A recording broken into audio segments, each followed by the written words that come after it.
ನಮಸ್ಕಾರ ಸ್ನೇಹಿತರೆ.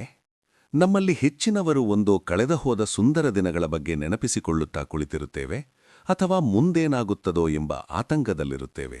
ಆದರೆ ಈ ಎರಡೂ ಪ್ರಕ್ರಿಯೆಗಳಲ್ಲಿ ನಾವು ಕಳೆದುಕೊಳ್ಳುತ್ತಿರುವುದು ನಮ್ಮ ಅಮೂಲ್ಯವಾದ ಈ ಕ್ಷಣವನ್ನು. ಜೀವನದ ನಿಜವಾದ ರಹಸ್ಯ ಅಡಗಿರುವುದು ವರ್ತಮಾನದಲ್ಲಿ. ಬುದ್ಧನ ಈ ಮಾತುಗಳನ್ನು ಕೇಳಿ. ಒಮ್ಮೆ ಒಬ್ಬ ವ್ಯಕ್ತಿ ಬುದ್ಧನ ಬಳಿ ಬಂದು ಕೇಳಿದ, ಮಹಾತ್ಮರೇ, ನೀವು ಮತ್ತು ನಿಮ್ಮ ಶಿಷ್ಯರು ಸದಾ ಇಷ್ಟೊಂದು ಸಂತೋಷವಾಗಿರಲು ಕಾರಣವೇನು? ನೀವು ದಿನವಿಡೀ ಕಠಿಣ ತಪಸ್ಸು ಮಾಡುತ್ತೀರಿ, ಆದರೂ ನಿಮ್ಮ ಮುಖದಲ್ಲಿ ಆ ತೇಜಸ್ಸು ಹೇಗೆ ಸಾಧ್ಯ? ಬುದ್ಧ ನಸುನಗುತ್ತಾ ಉತ್ತರಿಸಿದರು, ನಾವು ಕಳೆದ ಕಾಲದ ಬಗ್ಗೆ ದುಃಖಿಸುವುದಿಲ್ಲ ಮತ್ತು ಭವಿಷ್ಯದ ಬಗ್ಗೆ ಚಿಂತಿಸುವುದಿಲ್ಲ. ನಾವಿರುವುದು ಈ ಕ್ಷಣದಲ್ಲಿ ಮಾತ್ರ. ಅದಕ್ಕೆ ನಾವು ಸದಾ ಪ್ರಸನ್ನರಾಗಿರುತ್ತೇವೆ.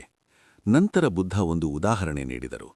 ಒಬ್ಬ ವ್ಯಕ್ತಿ ಕಾಡಿನಲ್ಲಿ ನಡೆದು ಹೋಗುತ್ತಿದ್ದಾಗ ಅವನ ಹಿಂದೆ ಒಂದು ಹುಲಿ ಬಿದ್ದಿತು. ಅವನು ಜೀವ ಉಳಿಸಿಕೊಳ್ಳಲು ಓಡುತ್ತಾ ಒಂದು ಕಂದಕದ ಅಂಚಿಗೆ ಬಂದ. ಅಲ್ಲಿ ನೇತಾಡುತ್ತಿದ್ದ ಒಂದು ಬಳ್ಳಿಯನ್ನು ಹಿಡಿದು ಕೆಳಕ್ಕಿಳಿದ. ಮೇಲೆ ನೋಡಿದರೆ ಹಸಿದ ಹುಲಿ, ಕೆಳಗೆ ನೋಡಿದರೆ ಆಳವಾದ ಪ್ರಪಾತ.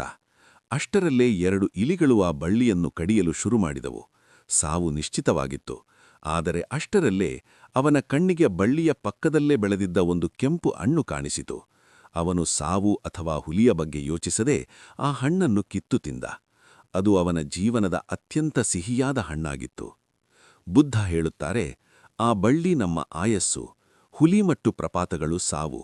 ಸಾವು ಯಾವಾಗ ಬೇಕಾದರೂ ಬರಬಹುದು. ಆದರೆ ಈ ಕ್ಷಣದಲ್ಲಿ ನಿಮ್ಮ ಕೈಯಲ್ಲಿರುವ ಆ ಹಣ್ಣು, ಅಂದರೆ ನಿಮ್ಮ ವರ್ತಮಾನವನ್ನು ಸವಿಯುವುದನ್ನು ಕಲಿಯಿರಿ. ನಿನ್ನೆ ಎಂಬುದು ಮುಗಿದುಹೋದ ಅಧ್ಯಾಯ.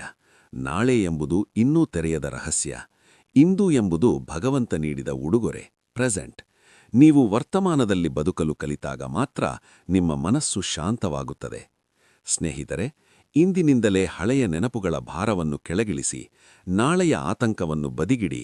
ನಿಮ್ಮ ಕೈಯಲ್ಲಿರುವ ಕೆಲಸವನ್ನು ಪೂರ್ಣ ಮನಸ್ಸಿನಿಂದ ಮಾಡಿ. ಈ ಕ್ಷಣವನ್ನು ಪ್ರೀತಿಸಿ, ಆಗ ನಿಮ್ಮ ಇಡೀ ಜೀವನವೇ ಒಂದು ಅದ್ಭುತ ಕಾವ್ಯವಾಗುತ್ತದೆ.